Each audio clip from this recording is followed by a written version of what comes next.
সময় সংবাদের সঙ্গে আছি আমি তোহা খান তামিম। ওমিক্রন আতঙ্কের মধ্যেই চট্টগ্রামে দেখা দিয়েছে ডেঙ্গুর প্রকোপ। মাত্র ৪২ দিনে আক্রান্ত ছাড়িয়েছে অতীতের ১০ মাসের রেকর্ড। ডেঙ্গু প্রাদুর্ভাব বাড়ায় অ্যালার্মিং বিবেচনায় ইতোমধ্যে স্বাস্থ্য অধিদপ্তরকে চিঠিও দিয়েছে সিভিল সার্জন। নুরজামাল আতিকের ক্যামেরায় শফিকুল আলমের রিপোর্ট।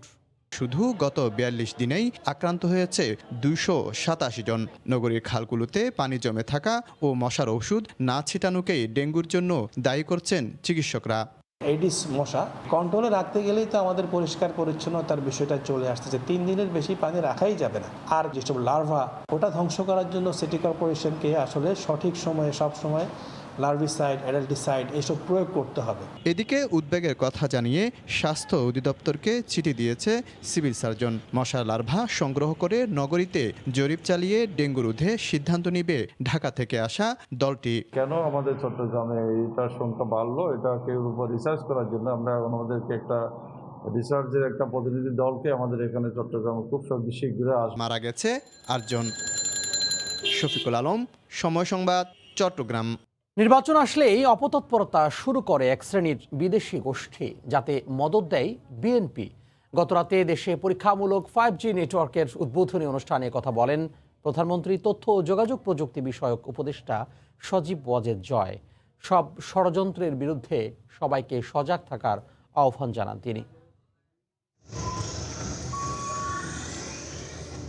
ঘড়ির কাঁটায় রাত 8:30। অতিথিদের চোখ হলরুমের সুবিশাল ইলেকট্রনিক পর্দায়। ক্ষণগণনা শেষে পর্দায় ভেসে উঠল ঐতিহাসিক সেই মুহূর্ত।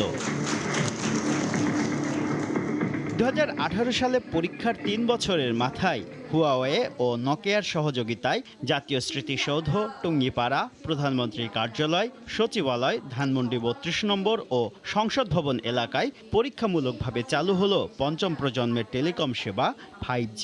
বিশ্বের নবম দেশ হিসেবে দ্রুতগতির টেলিকম সেবা চালুর মুহূর্তে তাই আবেগ আপ্লুত ডাক ও টেলিযোগাযোগ মন্ত্রী। অনুভূতি আসলে প্রকাশ করাটা কঠিন। আমরা সারা বিশ্বকে দেখিয়ে দিয়েছি প্রযুক্তিতে এক চুলো পেছনে থাকবো না।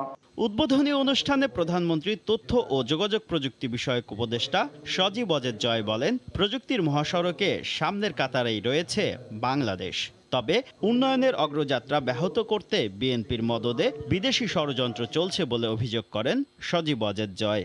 তারা তাদের বিদেশি মালিকদের কাছে তখন নালিশ করা শুরু করে, তাদের কাছে হাত পাততে থাকে, তাদের আশায় বসে থাকে যে তারা বিদেশ থেকে এসে ষড়যন্ত্র করে বিএনপিকে আবার ক্ষমতায় বসিয়ে দেবে।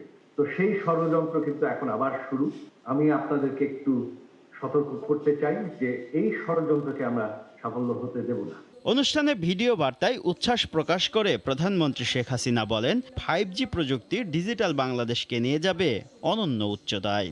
5G প্রযুক্তির মাধ্যমে চতুর্থ শিল্প বিপ্লব বাস্তবায়নে বাংলাদেশ অগ্রণী ভূমিকা পালন করতে পারে। দেশের শিল্প বাণিজ্য যোগাযোগ প্রযুক্তির বৈপ্লবিক পরিবর্তনের মাধ্যমে মানুষ জীবনযাত্রা এবং জীবনমান আরও উন্নত করতে সক্ষম হবে। আপাতত টেলিটকের 4G সিমেই নির্দিষ্ট সংখ্যক গ্রাহক 5G সেবা পাবেন। আগামী বছরেই বাণিজ্যিকভাবে চালু হবে এই সেবা। শুভ খান, সময় সংবাদ, ঢাকা।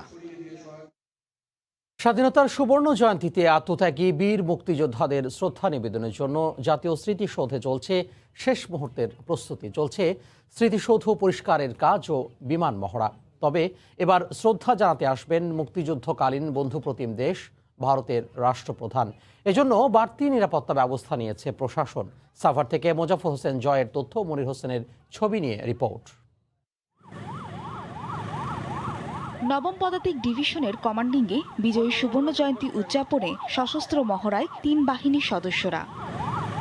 স্বাধীনতা সংগ্রামে শহীদদের প্রতি শ্রদ্ধা জানাতে জাতীয় স্মৃতিসৌধে সর্বশেষ প্রস্তুতিও চলছে জোরে সোরে। সৌধ মিনার, শহীদ বেদি, হ্যালিপ্যাড সহ সড়কগুলো ধুয়ে মুছে চকচকে করে তোলা হয়েছে। গাছের টবগুলো স্থানান্তরের মাধ্যমে স্মৃতিসৌধ এলাকাকে দৃষ্টিনন্দন করার চেষ্টা করছেন মালিরা। পাশাপাশি সিসি ক্যামেরা স্থাপন সহ জোরদার করা হয়েছে নিরাপত্তা ব্যবস্থাও। রং তুলিতে রাঙাইয়া সুন্দর করে সাজাইয়া জাতীয় স্মৃতিসৌধ আমরা সুন্দর করে সাজাই আছি। দোয়া মুছা, ঝাড়ু দেওয়া, পরিষ্কার। ডিসেম্বরের উপলক্ষে আমরা একটু পরিচ্ছন্ন পরিচিত করি আমরা। বিভিন্ন গাছ আছে লাগানো, এগুলো গাছের গোড়া খুঁচায় নিড়ি করে দেওয়া হয়। প্রায় 2 মাস যাবৎ পুরো স্মৃতিসৌধ কমপ্লেক্স ধুয়ে মুছে পরিষ্কার পরিপাটি করা, ফুল দিয়ে সাজানো, সিসি ক্যামেরা স্থাপন, লেক সংস্কার সহ সকল কাজ সম্পূর্ণ করেছি। 84 একরের পুরো এলাকায় সবুজ গাছ, লাল ইটের প্রাচীর ও কংক্রিটে ঘেরা। এ যেন লাল সবুজের এক টুকরো বাংলাদেশ। বাহারি রঙিন ফুল সৌরভ ছড়াচ্ছে পুরো সৌধ চত্বরে। ৪৯ বছর আগে সাভারের পাথালিয়া, টাটিবাড়ি, কুড়াগাঁও সহ 3টি মৌজা নিয়ে ১৯৭২ সালের ১৬ ডিসেম্বর জাতীয় স্মৃতিসৌধের শিলান্যাস করেন জাতির জনক বঙ্গবন্ধু শেখ মুজিবুর রহমান। সময় সংবাদ, সাভার। সারা দেশে তৃতীয় দিনের মতো চলছে 6 মাস থেকে 5 বছর বয়সী শিশুদের ভিটামিন এ ক্যাপসুল খাওয়ানো কর্মসূচি। বরিশাল বিভাগের চিত্র জানতে সরাসরি চলে যাচ্ছি রিপোর্টার অপূর্ব অপুর কাছে। অপু, তামিম, আপনি নিশ্চয়ই জানেন যে গেল শনিবার সারা দেশে একযোগে ভিটামিন এ ক্যাপসুল খাওয়ানো শুরু হয়েছে 6 মাস থেকে 5 বছর বয়সী শিশুদের। আজ তৃতীয় দিনের মতন এই কার্যক্রম চলছে এবং আগামীকাল কিন্তু এই কার্যক্রমটি শেষ হয়ে যাবে। এবং আপনি জানেন যে দেশের প্রতিটি ইউনিয়নে, বরিশাল বিভাগের আমি চিত্রটা জানাতে চাই, বরিশাল বিভাগের প্রতিটি ইউনিয়নে 24টি করে ক্যাম্প বসানো হয়েছে এবং এক একটি ইউনিয়নে 24টি ক্যাম্প বসানো হলো। প্রতিদিনই কিন্তু একসাথে একযোগে 24টি ক্যাম্পে এই ক্যাপসুল খাওয়ানো হচ্ছে না, ধাপে ধাপে একদিনে 6টি ইউনিয়নে খাওয়ানো হচ্ছে। এবং আজকে আমি এই মুহূর্তে আছি ঝালকাঠি নলছিটির মগর ইউনিয়ন স্বাস্থ্য পরিবার কল্যাণ কেন্দ্রে। এখানে বরিশাল বিভাগের সর্বোচ্চ স্বাস্থ্য কর্মকর্তারা কিন্তু বিভিন্ন ইউনিয়নে তারা ছুটে যাচ্ছেন। এটি হচ্ছে বরিশাল জেলা এবং ঝালকাঠি জেলার মধ্যপ্রান্তের একটি ইউনিয়ন। আপনি জানেন যে বরিশাল জেলায় এরই মধ্যে কিন্তু তারা লক্ষ্যমাত্রা যেটি নির্ধারণ করেছে 3,28,000 এবং 6 থেকে 11 মাস এবং 12 থেকে 59 মাস 2,73,666 জন।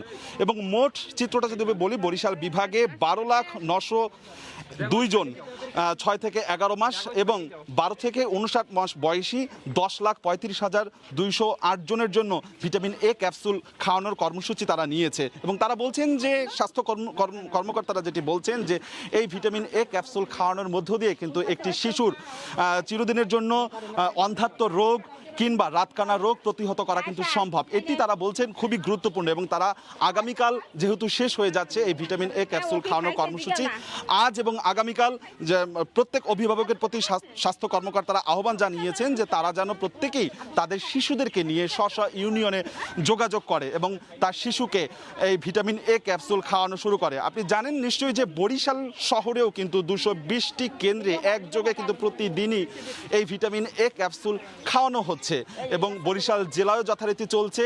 ঠিক এই মুহূর্তে দেখতে পাচ্ছেন বরিশাল বিভাগের যে সর্বোচ্চ স্বাস্থ্য কর্মকর্তারা তারা এসে এই শিশুদেরকে টিকা ক্যাপসুল খাওয়াচ্ছে এবং আগামীকালকেও কিন্তু এই কার্যক্রম চলবে। সকাল 8টা থেকে বিকেল 4টা পর্যন্ত কিন্তু এই কর্মসূচিটি চলবে। এবং সবশেষ হচ্ছে যে শিশুদেরকে বারবার আহ্বান জানাচ্ছে, অভিভাবকদের প্রতি আহ্বান জানাচ্ছে তাদের শিশুদেরকে নিয়ে যেন স্ব ইউনিয়নে যোগাযোগ করে। আমার কাছে আপাতত এতটুকুই খবর ছিল। তামিম, সারা দেশে চলছে ভিটামিন এ ক্যাপসুল খাওয়ানো কর্মসূচি, আর সে খবর জানাতে বরিশাল থেকে যুক্ত হয়েছিলেন সহকর্মী অপূর্ব অপু। স্টুডেন্ট ভিসায় ডকুমেন্ট জালিয়াতির দায়ে 19 শিক্ষার্থীকে 10 বছরের জন্য নিষেধাজ্ঞা দিয়েছে British high commission. Stellar consultant নামের একটি প্রতিষ্ঠান এই 19 শিক্ষার্থীর ভিসার জন্য অন্যান্য কাগজপত্রের সঙ্গে ভুয়া জব সার্টিফিকেট জমা দেয় ব্রিটিশ হাই কমিশনে। হাইকমিশন বিষয়টি নিশ্চিত হবার পর তাদের যুক্তরাজ্যে লেখাপড়া 10 বছরের জন্য নিষিদ্ধ করে। এতে অর্থনৈতিক এবং মানসিকভাবে বিপর্যয়ের মধ্যে পড়েছে শিক্ষার্থীরা। ইকরামুল কবিরের রিপোর্ট, ছবি তুলেছেন দিগেন সিংহ। ব্রিটিশ এমবেসি কী করলো, ইন্টারভিউ নিল। এরপর ইন্টারভিউ নেওয়ার পরে আমাদেরকে 10 বছরের জন্য ব্যান করে দিল এই জব সার্টিফিকেটের জন্য। আকিকুর রহমানের স্বপ্ন ছিল স্বপ্নের দেশ লন্ডনে লেখাপড়ার, এই জন্য সকল প্রস্তুতিও ছিল তার। স্টেলার কনসালটেন্ট নামের একটি প্রতিষ্ঠানের ব্যবস্থাপনা পরিচালক মুনতাসির মাহবুবের কাছে university of the West of ইংল্যান্ডে পড়াশোনা করতে যুক্তরাজ্যের ভিসা পেতে পাসপোর্ট সহ ফাইলপত্র জমা দেন। মাহবুব জব সার্টিফিকেট তৈরি করে ব্রিটিশ হাই কমিশনে ভিসার জন্য জমা দেন এসব কাগজপত্র। কিন্তু জমা দেওয়া কাগজপত্রের মধ্যে জব সার্টিফিকেট ছিল জাল। হাই কমিশন জালিয়াতির প্রমাণ পেয়ে আকিক সহ ১৯ শিক্ষার্থীকে ১০ বছরের জন্য যুক্তরাজ্যে প্রবেশের উপর নিষেধাজ্ঞা দেয়। প্রতারিত শিক্ষার্থীরা মাহবুব ও তার স্ত্রীকে আটক করে পুলিশে সোপর্দ করলেও তারা কৌশলে বের হয়ে গেছে। ওসি আমাকে ধমক দিয়ে বললো, আপনি বেশি বুঝেন তাহলে এখানে আসতেন কেন, আমরা এটা সিস্টেমে নিয়ে যাচ্ছি। সিলেট নগরীর জিন্দা বাজারের ওয়েস্ট ওয়ার্ল্ড শপিং সিটির ৫ম তলায় অবস্থিত স্টেলার কনসালটেন্ট নামের ওই অফিসে গিয়ে একজন অফিস সহকারী ছাড়া কাউকে পাওয়া যায়নি। পরে তার স্ত্রী এবং ওই প্রতিষ্ঠানের চেয়ারম্যান দাবিদার জান্নাতুল রাফা ফোনে জানান বিষয়টি মীমাংসা করে ফেলা হবে। আগে আমরা ফিনান্সিয়াল ক্ষতিটাকে পোষানোর পর তারপর ওনাদের যে 10 বছরের ব্যান হয়েছে, আগামীতে ওনাদের এই ক্ষতিটা পোষানোর চেষ্টা করব। এদিকে শিক্ষার্থীদের সঠিক প্রতিষ্ঠানের মাধ্যমে নির্ভুল কাগজপত্র জমা দেওয়ার ব্যাপারে সতর্ক হওয়ার আহ্বান জানিয়েছেন ফরেন এডুকেশন কনসালটেন্ট অ্যাসোসিয়েশনের এই নেতা। স্টুডেন্ট যেন অ্যাটলিস্ট নিজেও যেন কিছু জিনিস নিজের বুদ্ধিকে প্রয়োগ করে, যে আমি যে ডকুমেন্টসগুলো দিচ্ছি সেটা বললেই শুধু হবে না, এটা সঠিক কিনা এবং এটা দেওয়া যুক্তিসঙ্গত কিনা। স্টুডেন্ট ভিসায় লন্ডন যেতে ১৯ শিক্ষার্থী মুন্তাসির মাহবুবের মাধ্যমে ১,০৯,৭৫০ পাউন্ড জমা দেন, যা বাংলাদেশি মুদ্রায় প্রায় ১,২৬,০০,০০০ টাকার মতো।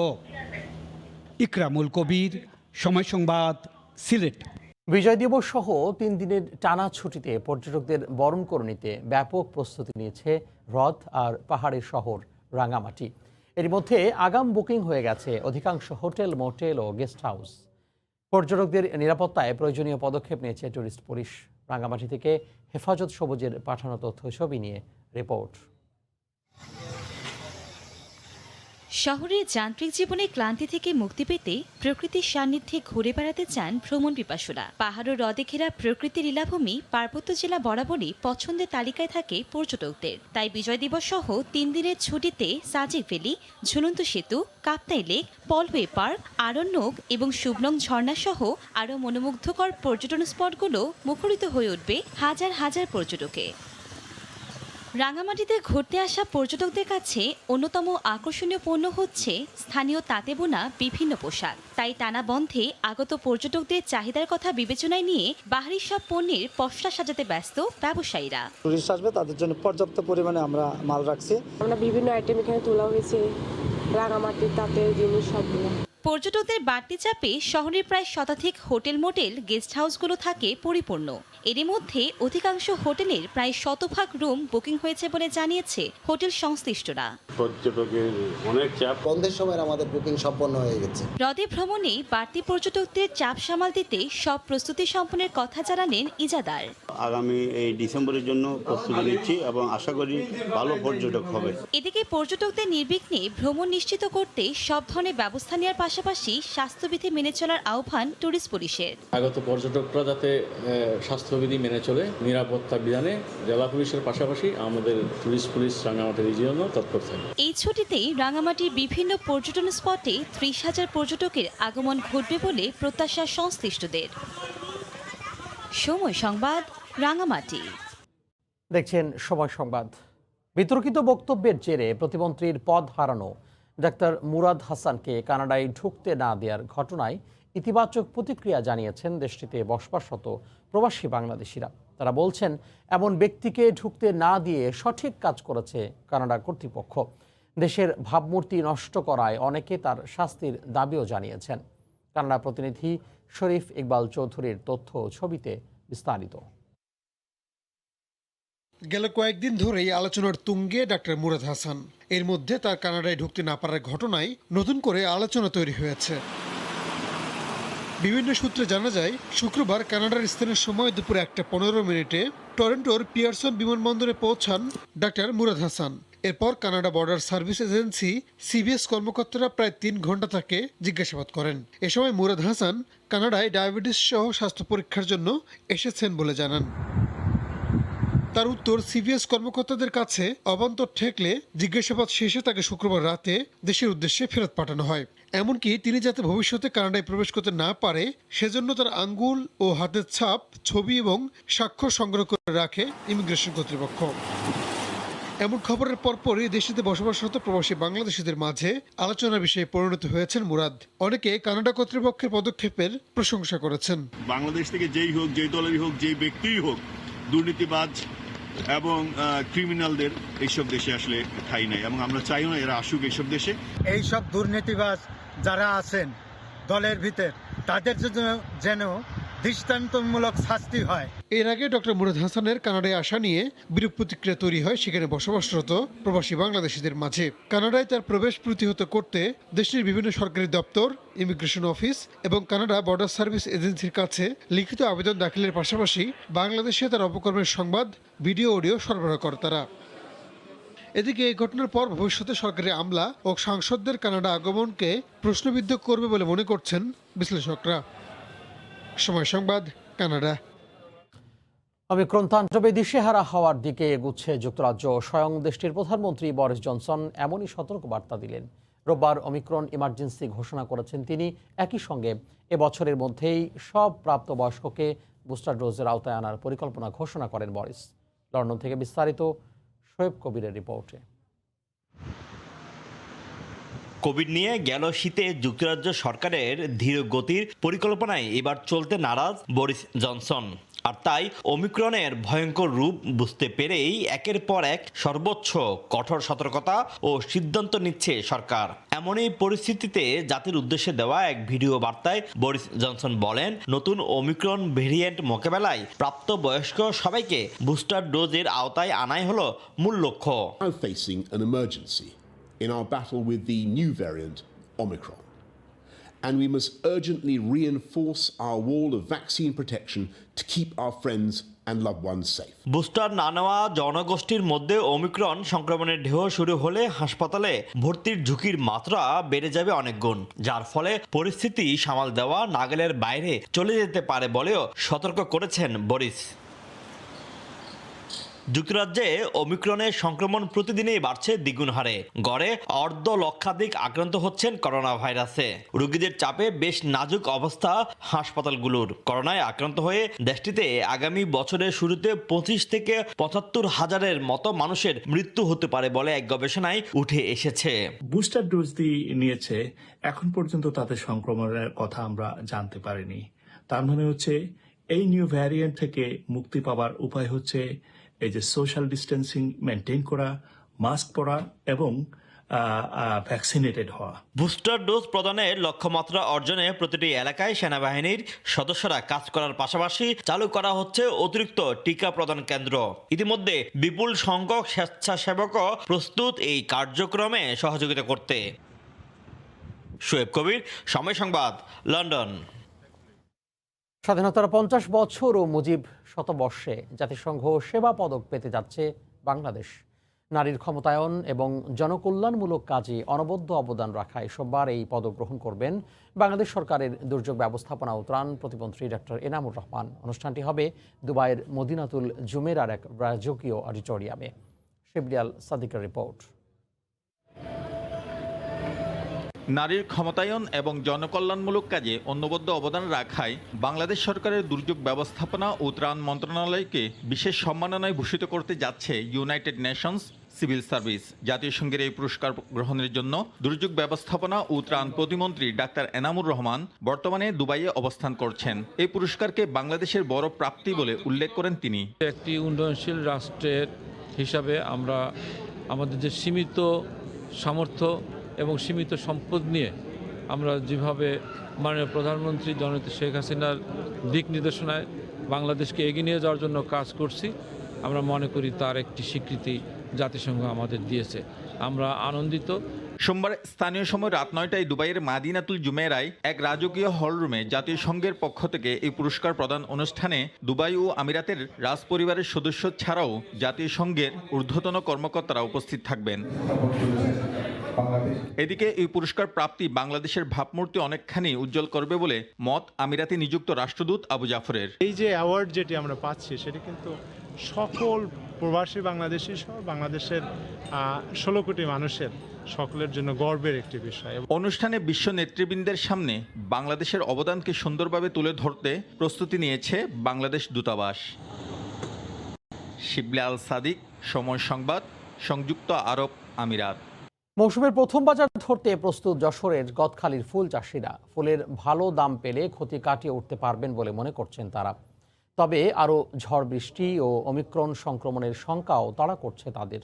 যশোর থেকে আবুল কালাম আজাদের ছবি ও জুয়েল মিদার তথ্য নিয়ে রিপোর্ট। মহামারী করোনা ও আমপান ঘূর্ণিঝড়ের কারণে টানা 2 বছরে মন্দাভাব কাটিয়ে উঠতে গত কয়েক মাস ধরে পরিশ্রম করছেন গদখালির ফুল চাষিরা। ফলে এখন গোলাপ, জারবেরা, গাঁদা, গ্ল্যাডিওলাস, রজনীগন্ধা, জিপসি, রডস্টিক, চন্দ্রমল্লিকা সহ বিভিন্ন ফুলে ফুলে ভরে গেছে মাঠের পর মাঠ ক্ষেত। এই ফুল বিক্রি করে ক্ষতি কাটিয়ে উঠতে চান তারা। তবে ঘূর্ণিঝড় জাওয়াদের প্রভাবে টানা প্রবল বর্ষণ সেই আশাকে কিছুটা বাধাগ্রস্ত করেছে। তারপরও আশাবাদী চাষিরা। তাদের মতে বর্তমান বাজার দর সন্তোষজনক। সামনের দিনগুলোতে একাধিক উৎসব থাকায় দাম আরও বাড়বে। বিজয় দিবস, সুবর্ণ নববর্ষ, এই উপলক্ষে আমরা ক্ষেত যথেষ্ট পরিচর্যা করেছি এবং ফুলের উৎপাদনও ভালো। গাড়ি ঘোড়া এখন চালু হয়ে গেছে, এখন ফুল সব জায়গায় পৌঁছে যাচ্ছে, যার কারণে এখন বাজার ভালো। এভাবে যদি কিছুদিন দাম থাকে পিছনের লসগুলো পোষায় নিতে পারবে। ফুলের বাজার ভালো থাকলেও আরও ঝড় বৃষ্টি ও অমিক্রন সংক্রমণের শঙ্কাও তাড়া করছে কৃষকদের। লকডাউন যদি দেওয়া হয় তাহলে আমাদের ফুল বিক্রি করায় খুব সমস্যা হয়ে যাবে। যদি আমরা মাল পরিবহন না করতে পারি বা লকডাউন হয়ে যায় তাহলে আমরা ব্যাপকভাবে ক্ষতিগ্রস্ত হয়ে যাব। এদিকে ওমিক্রনের কারণে যাতে লকডাউনের কবলে পড়তে না হয় তার জন্য কার্যকরী পদক্ষেপ গ্রহণের জন্য সরকারের প্রতি দাবি জানিয়েছেন ফুল চাষিদের নেতা। ওমিক্রন করোনা কিভাবে প্রতিরোধ করা যায় সেই প্রতিরোধের ব্যবস্থা গ্রহণ করলে আমাদের মতো এই ধরনের সেক্টর, আমাদের ফুল সেক্টরও অনেকটা রক্ষা পাবে। কৃষি বিভাগের তথ্য মতে যশোরে প্রায় 1,500 হেক্টর জমিতে 11 ধরনের ফুল চাষ করেন চাষিরা। সময় সংবাদ, যশোর। সাফ অনূর্ধ্ব-19 নারী চ্যাম্পিয়নশিপের খবর। নিজেদের দ্বিতীয় ম্যাচে আজ ভুটানের মুখোমুখি হচ্ছে বাংলাদেশ। কমলাপুর স্টেডিয়ামে ম্যাচটি শুরু হবে বিকাল 3টায়। প্রথম ম্যাচে দুর্দান্ত খেলেও ড্র করেছে বাংলাদেশের মেয়েরা। নেপালের সঙ্গে দাপুটে ফুটবল খেলেও একটা গোল করতে পারেনি মারিয়া মান্টারা। এ ম্যাচে সেই হতাশা কাটিয়ে উঠতে চায় গোলাম রব্বানী ছোটনের দল। প্রথম ম্যাচে শ্রীলঙ্কাকে 5-0 গোলে উড়িয়ে দিয়েছে ভুটানের মেয়েরা। তাই তাদের বিপক্ষে সতর্ক থাকতেই হচ্ছে ফেভারিট বাংলাদেশকে। দলের সবাই ফিট থাকায় নিজেদের প্রথম জয়ের স্বপ্ন দেখছে লাল সবুজের প্রতিনিধিরা। সেজন্য প্রথম ম্যাচের ভুল ত্রুটি কাটিয়ে উঠতে চায় বাংলাদেশ।